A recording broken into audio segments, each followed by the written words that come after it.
이슈는 최악입니다. 샤크들은 하나같이 사기꾼이고 출연자들을 조롱하기까지 합니다. 개같은 샤크탱크, 멍청한 샤크들이 사기치는 걸 보면 화나서 미칠 것 같아요. 최근 한국 쇼츠에서 유행하는 프로그램인 샤크탱크. 기발한 물건을 가지고 나온 출연자들이 샤크라 불리는 투자자들에게 물건에 투자하도록 설득하는 과정을 담은 이 프로그램은 한국에서 인기를 끌고 있습니다. 하지만 방송 속 친근한 이미지 뒤에 사기와 협박, 심지어 목숨을 위협하는 행위가 숨어 있다면 믿으시겠습니까? 샤크들은 똑똑하지 않습니다. 착하지 않습니다. 도덕적이지 않습니다. 오늘 우리는 샤크탱크가 가진 어두운 이면을 파헤쳐보려 합니다. 샤크들에게 투자할 약속받은 출연자들 대부분은 성공하지만 일부는 실패합니다. 그중 많은 사람들이 샤크들이 저지른 변덕이나 무책임한 태도, 심지어는 사기 때문에 실패했습니다. 여러분이 이 영상을 끝까지 본다면 샤크들이 저지른 변덕과 사기가 어떻게 출연자들 인생을 망가뜨렸는지 보게 될 겁니다. He wiped out our business bank account. There was about $100,000 in there at the time, and he mailed us a check for $8,000. 샤크들이 사기를 저질렀다는 점만 봐도 그들이 똑똑하지 않다는 걸 알 수 있습니다. 샤크들은 6조 원, 2조 원, 4조 원이라는 막대한 재산을 가지고 있음에도 사업을 보는 눈은 형편없습니다. 이를 잘 보여주는 대표적인 사례가 바로 스크럽 데디와 링입니다. Of the Scrub Daddy, the cutest but most high-tech scrubbing tool in the world. It's the greatest kitchen scrubbing tool you ever used because Scrub Daddy completely changes its texture by just adjusting your water temperature. You're gonna see it's just gonna attack right into that burned-on mess, scrubbing it right off.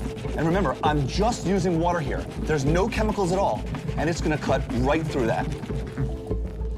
It won't scratch any of your surfaces, but it will clean them beautifully. Now, Scrub Daddy's not really smiling anymore, so I'm gonna put him here in the warm water. And in just a couple seconds, voila, he's back to bright, fresh, and clean every time. 최첨단 수세미라는 놀라운 상품을 보여줬음에도 불구하고 샤크들 반응은 좋지 않습니다. You're an idiot. You don't know what to do. It's a piece of foam with a smiley face on it. It costs 2 cents to make in China. That's what she's thinking.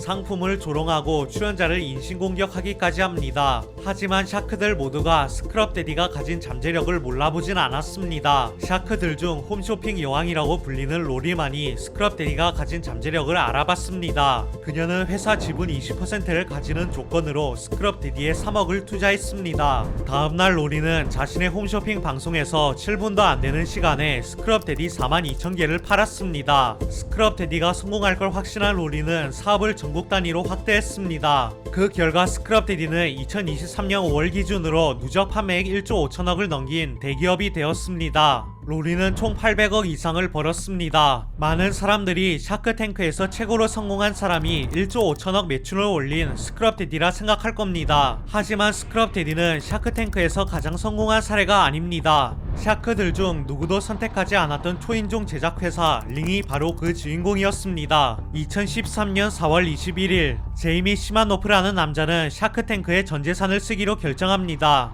자신이 발명한 무인 스마트 초인종에 투자해줄 사람을 샤크탱크에서 찾으리라 생각했던 제이미는 전재산 3천만원을 털어 쇼에 출연하기 위한 정교한 무대를 준비했습니다. 전재산을 털 정도로 제이미는 샤크탱크 출연이 인생을 뒤바꿀 기회라 여겼습니다. 또한 제이미는 자신이 발명한 무인 스마트 초인종 일명 도어벗의 자부심을 가지고 있었습니다. 도어벗은 세계 최초 스마트 초인종으로 스마트폰으로 간편하게 문 밖에 누가 있는지 확인하게 도와준다는 점에서 혁신적인 발명품이었습니다. 제이미는 이 놀라운 발명품을 샤크들이라면 틀림없이 알아봐 주리라 생각했습니다. 하지만 샤크들 반응은 예상 밖이었습니다. 이미 15억이라는 매출을 올렸을 정도로 도어벗은 유망한 물건이었지만 샤크들은 하나둘 거절했습니다. 온갖 이유를 댔습니다. 이 제품은 분명 짭이 생길 겁니다. 가격이 너무 비쌉니다. 회사도 성장하지 못할 거예요. 샤크들 여러 세계 거절당한 뒤 제이미가 받은 제안은 단 하나였습니다. 바로 케빈 오리어리가 한 10억 대출 제안이었죠. 에다가 그는 대출금을 갚을 때까지 수익에서 10%를 떼어내겠다고 했습니다. 그리고 향후 모든 매출에 대해 7% 로열티를 요구했고 도어벗 지분 5%는 말할 필요도 없었습니다. 낙담한 제이미에겐 이 제안이 충분히 매력적으로 들렸을 수 있습니다. 그러나 이 제안은 회사 전체를 내놓으라는 통보나 다름없었습니다. 하지만 제이미는 자신과 도어봇에 대해 누구보다 확신이 컸습니다. 그는 알량한 대머리에게 잠재력 있는 자기 회사를 넘길 생각이 전혀 없었죠. 제안을 거절한 제이미에게 케빈은 조롱을 퍼부었습니다. When I say you're dead to me. 하지만 케빈이 한 제안을 수락하지 않은 게 오히려 제이미에게 큰 기회가 됐습니다. 방송에서 도어봇이 가진 놀라운 가능성을 본 사람들이 제품을 구매하기 시작했습니다. 제이미는 회사 이름을 도어봇에서 링으로 바꾼 후 공격적으로 사업을 확장해 나갔습니다. 그러던 중 2018년에 샤크들 중 누구도 예상하지 못한 일이 일어났습니다. 미국 대기업 아마존이 링을 무려 1조 5천억에 인수한 것입니다. 링은 미국인들이 가정에 스마트 초인종을 설치하게 된 이유로 2017년 4%에 불과하던 점유율을 2023년에는 20%로 끌어올렸습니다. 연간 매출은 점점 증가하고 있으며 2025년 5월 기준으로 1조 원을 넘길 예정이라고 합니다. 링은 샤크들 중 누구도 예상하지 못할 정도로 큰 성공을 거두었습니다. 더 놀라운 점은 제이미가 성공한 후 샤크탱크의 게스트로 출연했다는 겁니다.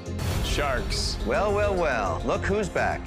몇 년 전 자신을 조롱한 케빈에게 성공할 줄 알고 있었다는 말을 들은 제이미는 어떤 기분이었을까요? 만약 제이미가 케빈이 건넨 제안을 수락했더라도 성공할 수 있었을까요? 아마 아닐 겁니다. 방송 중에 샤크들과 성공적으로 거래를 성사시켰다고 해도 방송 카메라가 꺼진 후 샤크들 변덕에 거래가 파토나는 경우가 너무나 흔하기 때문입니다. 샤크들이 변덕을 부린 주된 이유는 바로 탐욕이었습니다. 셀리 엘러라는 여성은 샤크탱크에 출연한 후 사업에 큰 타격을 입었습니다. 샤크와 거래가 성사됐을 때만 해도 그녀는 이런 일이 일어날 줄 몰랐습니다. 2014년 3월 셀리는 두 자녀들과 함께 샤크탱크에 출연해 워터파크나 수영장에서 손쉽게 쓸 수 있는 쇼노타워를 홍보했습니다. 이 독특한 수건은 아이들이 공공장소에서 수영복을 입고 벗을 때 손을 사용하지 않고 수건으로 몸을 닦을 수 있게 해준다는 점에서 혁신적이었습니다. 로리는 사업을 꾸리는 과정에서 셀리가 겪은 어려움과 이 프로젝트에 쏟은 열정을 듣고는 그녀와 거래를 하기로 했습니다. 로리는 셀리에게 25% 지분을 갖는 조건으로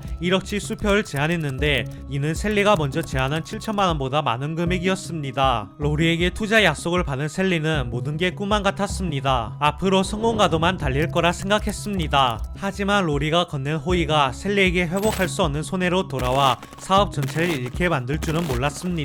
방송 카메라가 꺼진 후 로리는 곧바로 자신이 한 말을 바꿨습니다. 그녀는 거래를 변경하고 사업에 훨씬 더 많은 자본을 투자하라고 요구했습니다. 제안이 기존과 완전히 달라지자 셀리는 로리가 건넨 제안을 거절했고 거래는 파토나 버렸습니다. 셀리는 다른 투자자를 찾으려 했지만 찾을 수 없었습니다. 결국 그녀는 2020년에 사업을 접어야 했습니다. 말을 바꿔 출연자 사업에 큰 피해를 입혔지만 이 일은 샤크탱크의 역사상 최악 사례가 아닙니다. 왜냐하면 지금도 샤크탱크에서 흔하게 벌어지는 일이기 때문입니다. 최악 사례는 바로 샤크 중 한 명인 데이몬드 존이 저지른 사기였습니다.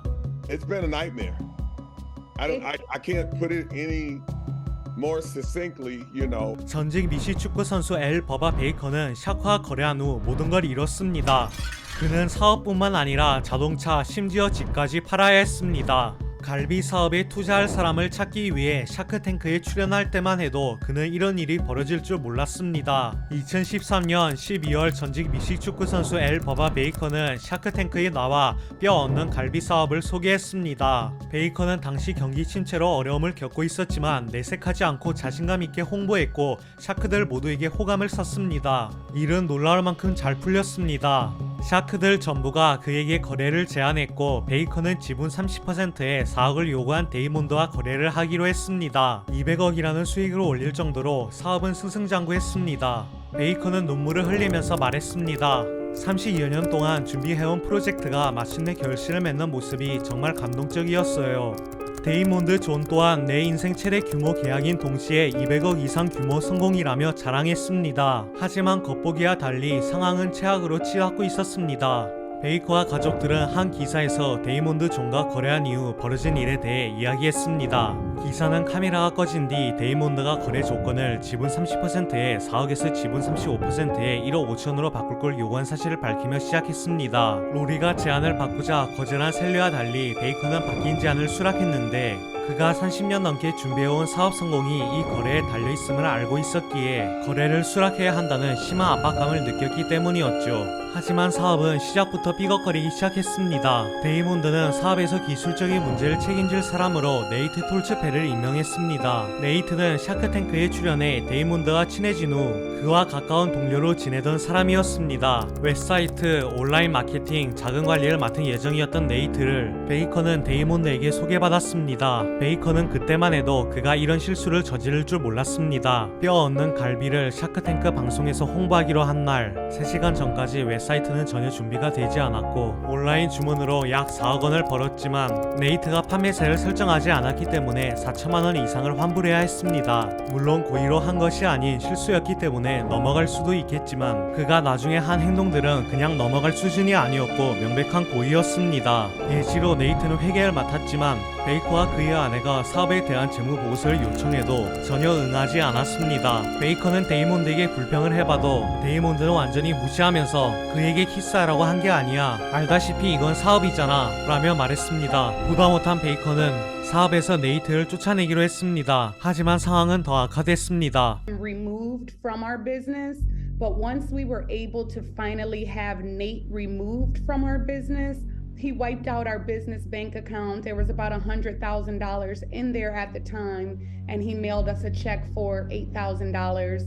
And we requested information on that, a breakdown of where the funds went. And we never received it, but 데이몬드는 강도와 다를 바 없는 일이 발생했음에도 네이트는 그럴 자격이 있다면서 책임지는 걸 사실상 거부했습니다. 그 와중에 데이몬드는 뼈 없는 갈비 사업을 역대 최대 규모인 200억 수익을 올린 성공이라며 끊임없이 홍보했습니다. 200억이라는 막대한 수익을 올렸지만 베이커 가족이 가져간 돈은 초라할 만큼 작았습니다. 베이커 가족은 수익 4%만 가져갔으며 하리스라는 윤류 회사와 거래해서 400만 원을 받은 게 전부였습니다. 베이커 가족은 신문에 이러한 문제들을 폭로해 잘못된 점들을 바로잡으려 했습니다. 하지만 그들에게 돌아온 건 사과와 보상이 아닌 고소장이었습니다. $5.8 million deal. So that was really a red flag for us. And what happened after that was Damon John kind of aligned himself with the co-packer Rastelli Foods. And we're thinking to ourselves, hey Damon, aren't you concerned with where the profits went from the $5.8 million deal? So we're thinking he's gonna align with us to try to figure out where the money went, like just a breakdown of where this money went from $5.8 million. Instead, Damon John band together with the co-packer Rastelli Foods to file a lawsuit against us because they wanted to move forward with a Subway deal. 명예훼손으로 고소를 당한 베이커 가족은 법적 공방을 길게 진행할 돈이 없었습니다. 결국 2019년 베이커 가족은 SNS나 언론에서 데이몬드 존을 비방하지 않겠다는 조건으로 법적 합의를 받습니다. 하지만 이미 피해는 발생한 후였습니다. 사업 실패와 소송으로 인해 베이커 가족은 많은 돈을 내야 했고 푸드트럭 심지어 집까지 팔아야 했습니다. 13년 동안 운영해온 부바스큐 가게도 문을 닫아야 했죠. 이 소식을 들은 많은 사람들이 모든 걸 잃은 베이커 가족을 지지했습니다. 그리고 모든 걸 앗아간 데이몬드 존에게 분노했습니다. $500만 규모의 거래였는데 베이커 가족이 손에 쥔 건 겨우 $3,000라고? 뭔가 확실히 이상한데 진짜 역겹다. 이 가족은 수십억 원을 받아야 마땅해. 데이몬드 존은 수년 동안 사람들을 속여왔어요. 저는 그가 쓰레기 돈벌이 세미나를 열었을 때부터 사기꾼이라는 걸 알았죠.